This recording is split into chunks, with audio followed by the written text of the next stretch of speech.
Hello, welcome to the NPA Gurukul. मैं अभिषेक कुमार पांडे आप सभी लोग का एक बार फिर से अपने सेशन में बहुत बहुत स्वागत करता हूं। तो जो लोग भी इस चैनल पे नए हैं, सबसे पहले इस चैनल को सब्सक्राइब कर दें, वीडियो को लाइक कर दें और शेयर कर दें। तो आइए स्टार्ट करते हैं आज की क्लास। तो आज की क्लास में क्या है खास जानने की कोशिश करते हैं। तो आज की क्लास में मैं पिछले वाले टॉपिक को एक स्टेप 1 पे ले जाना चाहूँगा। तो सबसे पहले जान लेते हैं कि हमने पिछले जो स्टेप पढ़े हैं उनको क्या क्या पढ़ा है, उसमें किस चीज़ का डिस्कशन हुआ है और आगे आज आने वाले में किस चीज़ का डिस्कशन होने वाला। तो सबसे पहले मैंने पिछले कुछ सेशन में जर्नल एंट्रीज़ पढ़ाई थी, ठीक है ना। जर्नल एंट्रीज़, उसके बाद मैंने जर्नल एंट्रीज़ के बाद डिस्कशन किया है लेजर का। अब लेजर के बारे में जो तीसरा स्टेप आता है, लेजर के बाद जो तीसरा स्टेप आता है वो है आता है हमारा ट्रायल बैलेंस। अब जानने की कोशिश करते हैं इस तीसरे स्टेप में ट्रायल बैलेंस में एक्चुअली होता क्या है। हमारा तीसरा टॉपिक जो निकल के आता है सामने वो आता है ट्रायल बैलेंस। तो सबसे पहले दिमाग में यही कन्फ्यूज़न सबके आता है जनरली कि ट्रायल बैलेंस होता क्या है। तो आइए देखते हैं कि ट्रायल बैलेंस होता क्या है, ठीक है ना। तो अगली स्लाइड पर देखिए ट्रायल बैलेंस क्या होता है। ट्रायल बैलेंस की अगर बात करें तो ये और कुछ नहीं, जितने भी हमारे जो है ये लेज़र बनाए गए होते हैं उनका जो बैलेंस निकल के आता है ना, उसे उसका चाहे बैलेंस डेबिट हो चाहे क्रेडिट हो, उसको एक जगह पे जितने भी हम लोग के लेज़र बनते हैं उसको एक जगह पे लिख दिया जाता है। अब उन सब चीज़ों को जो पिछले जो हमारे बाकी जो निकल के आए हैं, जो भी बैलेंस निकल के आया है उनको एक जगह पे लिखा जाता है, फिर उनका जो टोटल किया जाता है, ठीक है ना। जब टोटल किया जाएगा तो उनका दो डेबिट और क्रेडिट दोनों साइड का टोटल बराबर आना चाहिए। अच्छा, अब ये ट्रायल बैलेंस बनाने का पर्पस क्या होता है, थोड़ा ये भी जान लें कि ट्रायल बैलेंस हमारा क्यों ज़रूरी है, ठीक है। तो जानते हैं कि ट्रायल बैलेंस हमारा क्यों ज़रूरी है। क्योंकि ट्रायल बैलेंस जो है बनाना इसलिए ज़रूरी है क्योंकि इसके बेस पे हम लोग के आगे जो पीएल अकाउंट वगैरह है, पीएल के बाद जो बैलेंस शीट है, यानी जो हमारा फाइनेंशियल स्टेटमेंट जितना भी बनता है ना, वो ट्रायल बैलेंस के बेस। तो इन शॉर्ट जो हमारे फाइनेंशियल स्टेटमेंट हैं वो सब हमारे जो है ट्रायल बैलेंस के बैलेंस पे ही बनाए जाते हैं, ठीक है ना। तो इसीलिए ये ज़रूरी होता है कि ट्रायल बैलेंस हमारा सही हो। और दूसरा जो पर्पस होता है ट्रायल बैलेंस से हमें ये पता लगता है कि जो भी जर्नल एंट्री जो की गई हैं उसको जो है जब लेज़र बनाया गया है, जब उसको लेज़र में ट्रांसफॉर्म किया गया है तो कोई मैथमेटिकल मिस्टेक तो नहीं हुई है, ठीक है ना। तो ये जो ट्रायल बैलेंस है उससे जो है हमें अगर कोई लेज़र में या फिर जर्नल एंट्रीज़ में जो है कोई मैथमेटिकल एरर अगर होती है तो वही फाइंड हो जाती है। अगर वो एरर हुई होगी तो हमारा ट्रायल बैलेंस का डेबिट और क्रेडिट का जितना भी अमाउंट होगा वो मैच नहीं करेगा। तो हमारा सबसे जो प्लस पॉइंट है कि इससे जो है हमें मैथमेटिकल एरर पकड़ में आ जाती है।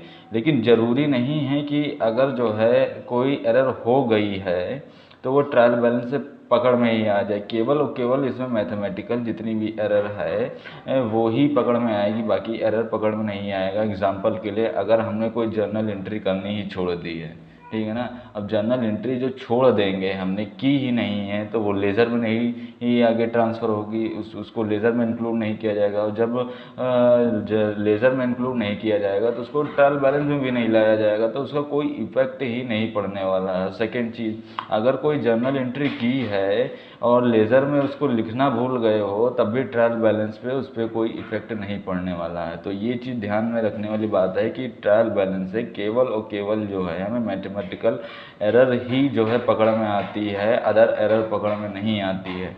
तो ये चीज़ ध्यान में रखने वाली बात है। और इसके अलावा ट्रायल बैलेंस हमारा जो है फाइनेंशियल स्टेटमेंट का एकदम बेस होता है। इसी के बेस के ही आधार पे हम लोग के फाइनेंशियल स्टेटमेंट बनाए जाते हैं। और जैसे मैं बता चुका हूँ, फाइनेंशियल स्टेटमेंट कंपनी का एक काफ़ी इंपॉर्टेंट स्टेटमेंट है। इसी के थ्रू जो है इन्वेस्टर्स या फिर जो गवर्नमेंट है वो डिसाइड करती है कि इस फले फले बिजनेस में अपना कितना पैसा इन्फ्यूज़ करना है या फिर इन्फ्यूज़ नहीं करना है। तो काफ़ी इंपॉर्टेंट हो जाता है इस बेस पे कि अगर ट्रायल बैलेंस में ही मिस्टेक्स होने लगी तो आगे का जो है फाइनेंशियल स्टेटमेंट आपका सही नहीं होने वाला है। तो काफ़ी ये इंपॉर्टेंट होता है कि आपका जो है ट्रायल बैलेंस सही हो। अब जान लेते हैं कि ट्रायल बैलेंस में होता क्या और क्या है, इसका फॉर्मेट किस तरीके से होता है, ठीक है ना। तो देखिए अलग अलग कंपनी अपने अलग अलग तरीके से फॉर्मेट बनाती हैं और उनका मेथड भी बनाने का अलग अलग होता है, ठीक है ना। तो यहाँ पे बता देना चाहूँगा कि इसके 3 तरीके के मेथड आते हैं। फर्स्ट मेथड जो आता है हम लोग का, वो आता है बैलेंस मेथड।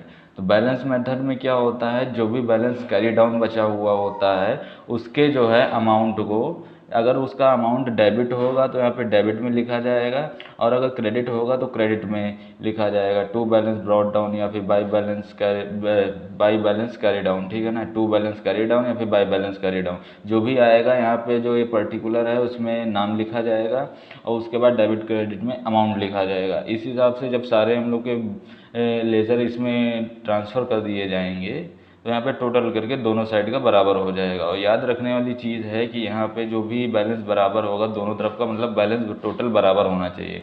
और सेकंड जो मेथड आता है कि टोटल मेथड। टोटल मेथड में क्या होता है कि हमारा जो है केवल और केवल उसमें टोटल लिया जाता है, उसका बैलेंस कैरी डाउन से मतलब नहीं होता है। तो दो ये मेथड मैंने आपको बताए, दो मेथड के हिसाब से ही ट्रायल बैलेंस बनाया जाता है। तो आई होप जो ये चीज़ें समझ में आ गई होंगी, कितने तरीके के मेथड होते हैं। थोड़ा सा ये फॉर्मेट पे डिस्कशन कर लिया जाए। तो इसका फॉर्मेट, एक मिनट मैं क्लियर कर देता हूँ। तब ये यहाँ पे देखिए, सबसे पहले फॉर्मेट काफ़ी इंपॉर्टेंट होता है कि ये फॉर्मेट बनाना बहुत ही ज़रूरी होता है। तो फॉर्मेट ध्यान से ही याद रखिएगा। तो यहाँ पे आता है कंपनी का नाम, कंपनी का नाम, फिर ट्रायल बैलेंस, फिर एज ऑन। आपको ये एज इट इज़ लिखना ही पड़ेगा, ठीक है ना। यहाँ पे कंपनी का नाम लिखना पड़ेगा, नीचे ट्रायल बैलेंस, एज ऑन करके सब लिखना पड़ेगा, डेट वगैरह या फिर जो है उसका ईयर वगैरह।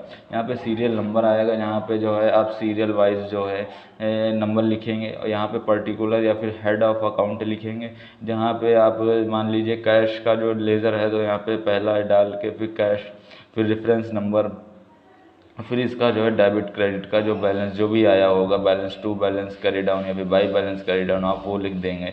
इसी तरह जितने भी आपने लेज़र बनाए होंगे यहाँ पर वो पूरे लिखेंगे, और लास्ट में यहाँ पे टोटल कर दिया जाएगा। और ये यहाँ पे ये जनरली ये आपके ऊपर है, अलग अलग जगह पे अलग अलग बुक्स में बनाया गया है नहीं बनाया गया है, ये आपके ऊपर डिपेंड करता है। लेकिन ये जनरली आप इतना ही कर दोगे तब भी ठीक, तब भी सफिशिएंट है। इसकी कोई एक्स्ट्रा में ज़रूरत नहीं है। अगर आपकी जिस भी बुक को आप प्रेफरेंस दे रहे हो या फिर जो भी बुक आपके स्कूल वगैरह में पढ़ाई जा रही है, अगर उसमें ये कॉलम है तो आप बिल्कुल भी यही कर सकते हैं। इसमें कोई नहीं, सेम चीज़ जो यहाँ पे लिखी हुई है वही चीज़ यहाँ पे टोटल का जो है, जो मैंने बताया था ना, और जब टोटल वाला जब निकाला जाता है तब यहाँ पे टोटल का जो बैलेंस डेबिट क्रेडिट का आता है वो यहाँ पे इंक्लूड किया जाता है। तो आई होप आज इस सेशन में जो कुछ भी डिस्कशन हुआ होगा आपने अच्छे से समझा होगा, ठीक है ना। तो इस सेशन को लाइक कर दीजिए, शेयर कर दीजिए। आज के लिए इतना ही, थैंक यू।